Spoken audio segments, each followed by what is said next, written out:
यह टॉपिक है आपका मार्शल स्टेबिलिटी के बारे में। जो हम बिटुमिनस मिक्स डिजाइन या डीवीएम हो या बीसी हो या डीएसी हो या एसडीएसी हो, सभी का हम MS2 को फॉलो करते हैं। तो उसके बारे में थोड़ा सा मैं ब्रीफ दे दूं। सबसे पहले मार्शल स्टेबिलिटी के लिए सपोज मेरा बीसी ग्रेड सेकंड है, तो बीसी ग्रेड सेकंड में मेरा मैक्सिमम नॉमिनल साइज एग्रीगेट जो रहेगा वो 13.2 का रहेगा। मिनिमम बाइंडर कंटेंट जो रहेगा वो मेरा रहेगा 5.4%। याद रखना, मिनिमम बाइंडर कंटेंट की जो वैल्यू है 2.7 स्पेसिफिक ग्रेविटी के लिए है। तो मैं चलता हूँ आगे। मेरी जो प्रूवन रिंग थी वो 50 किलो न्यूटन की थी। मेरा जो प्रूवन का कैलिब्रेशन 1 डिवीजन पर केजी था वो 7.02 था। इफेक्टिव स्पेसिफिक ग्रेविटी और बल्क स्पेसिफिक ग्रेविटी का मैं आपको एक पेज शेयर कर चुका हूँ। बल्क स्पेसिफिक ग्रेविटी मेरी सारी कंबाइन एग्रीगेट की, मैंने एग्रीगेट लिए हैं सेपरेट, 12 का लग लिया है, 4 का लग लिया है। फिलर मेटेरियल में मैंने सीमेंट लिया है, उनका सभी का सीविंग किया है सेपरेट। सीविंग के बाद उनकी ब्लेंडिंग की है। ब्लेंडिंग के बाद मेरी ब्लेंडिंग से स्पेसिफिक ग्रेविटी आती है, मेरी कंबाइन की स्पेसिफिक निकालता हूँ मैं। उसके बाद इफेक्टिव स्पेसिफिक क्या, मेरे अपरेंट स्पेसिफिक और बल्क स्पेसिफिक का एवरेज इफेक्टिव स्पेसिफिक ग्रेविटी है। सबसे पहले मेरा जो स्पेकिमैन है मार्शल स्टेबिलिटी का, उसका डाया है आपका 63.5 mm और उसका डाया है 101.6 mm और उसकी हाइट है 63.5 mm। ओके, तो मैं लेता हूँ एक सैंपल के लिए 1200 ग्राम लेता हूँ, तो मैं कम से कम 3 सैंपल बनाता हूँ। तो मैं पहला जो मेरा सैंपल है उसमें मैं अपना 4.5% बाइंडर लेता हूँ, 95.5% मेरा एग्रीगेट लेता हूँ।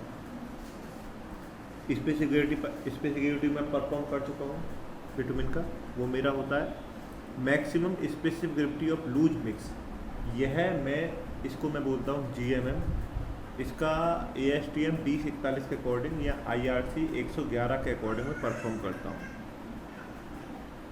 पहला मैं मोल्ड लेता हूँ, 75 बार ऊपर से ब्लोज मारता हूँ, 75 बार से पलट कर दूसरी तरफ से ब्लोज मारता हूँ। वेट ऑफ स्पेकिमैन एयर लेता हूँ उस मोल्ड का। उसके बाद उसका वाटर में लेता हूँ, वाटर में जो लूँगा उसका 60 डिग्री पर लूँगा। उसका SSD वेट लेता हूँ और उसका वॉल्यूम निकालता हूँ। SSD minus weight in water उसका वॉल्यूम आता है। उसकी लूज उसकी बल्क डेंसिटी निकालता हूँ। तीनों का सेम एजिट्री करता हूँ। लूज मेरी एवरेज डेंसिटी तीनों की निकाल देता हूँ। अब आता है मेरा एयर बॉयड। तो एयर बॉयड का क्या होता है फंडा, जो मेरा GMM है ये वाला, और ये लेता हूँ मैं नंबर 4 है ये मेरा, number 4 minus number 10 divide by number 4। इससे जो मेरी निकल के आती है वो मेरा निकलता है एयर बॉयड, और इसमें मल्टीप्लिकेशन कर देता हूँ 100 की। मेरा एयर बॉयड आ गया। उसके बाद निकालता हूँ मैं percentage air void in mineral, जिसे मैं बोलता हूँ BMA। BMA किसे निकालता हूँ मैं 100 माइनस मेरा 10 number average specific gravity multiplication मेरा एग्रीगेट कितना है उसमें, नंबर 2 टेबल, डिवाइड बाई मेरा bulk specific gravity of mix कितना है। तो bulk specific gravity of mix मेरा कितना है 2.842, it means 100 minus average specific gravity multiply percentage of aggregate in mix divide by bulk specific gravity. अब निकालता हूँ मैं BFB, it means void filled by bitumen.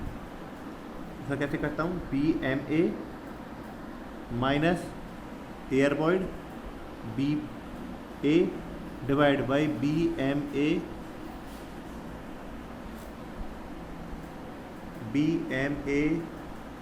Air Boyd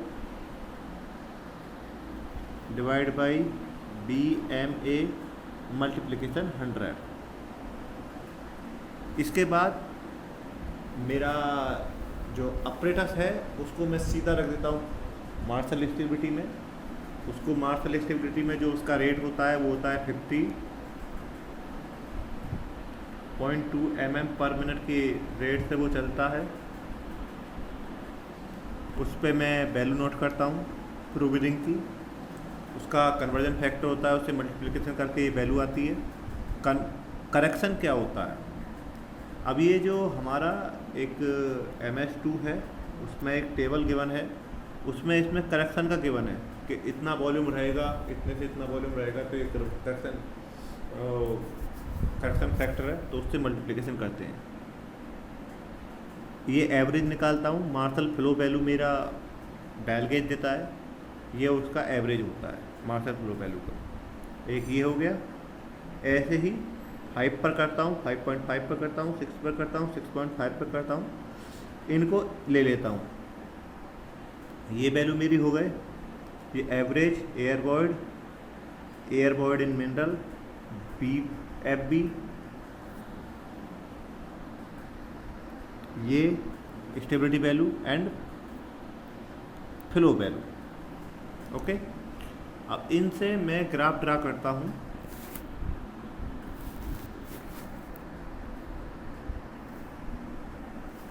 पहला मैं graph draw करता हूँ आपका air void versus binder content. Second density versus binder content, it means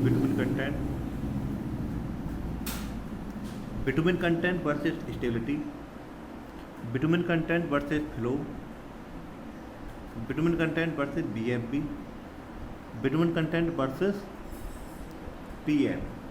तो फर्स्ट ऑफ ऑल ये सारी मैंने वैल्यू इधर लिख रखी हैं एयर बॉयड का। अब देखिए मुझे एयर बॉयड कितना रखना होता है। मेन चीज़ मेरे 3 फंडे होते हैं, इट मीन्स मेरी स्टेबिलिटी मैक्सिमम रहे, डेंसिटी मेरी मैक्सिमम रहे, और एयर बॉयड मेरा 3 से 4% के बीच में होता है। तो फंडा क्या होता है, फंडा होता है कि मैंने अज्यूम किया, मेरा देखिए यहाँ पर 5.5% पर, इस पर मेरा एयर बॉयड 4.28 है, डेंसिटी मेरी 2.48 है, इसके बाद डेंसिटी बढ़ रही है। ओके, मेरा स्टेबिलिटी 5.5 पर 1294 है, 5 पर मेरा 1454 है। ओके, अब ये BMA और ये BMA कितना होना चाहिए, 11% मिनिमम, उससे कम नहीं होना चाहिए। BFB 65 से 75 होना चाहिए। तो 65 से 75 सभी के बीच में मैक्सिमम है, तो मेरा इसके रेंज के या इसके रेंज के बीच में आएगा। अब ये कैसे मैं पता करूँगा, सबसे पहले मैं आता हूँ एयर बॉयड बाइंडर कंटेंट वाले रिलेशन पर। उसमें क्या करता हूँ, मैं वैल्यू निकालता हूँ इंटरप्रिटेशन करके। मैं अज्यूम करता हूँ कि मेरा बाइंडर कंटेंट मेरा बाइंडर कंटेंट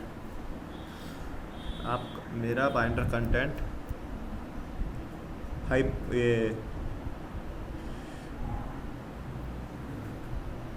5.5 पर मेरी डेंसिटी ये मैं एज्यूम ले लेता हूँ। Okay, again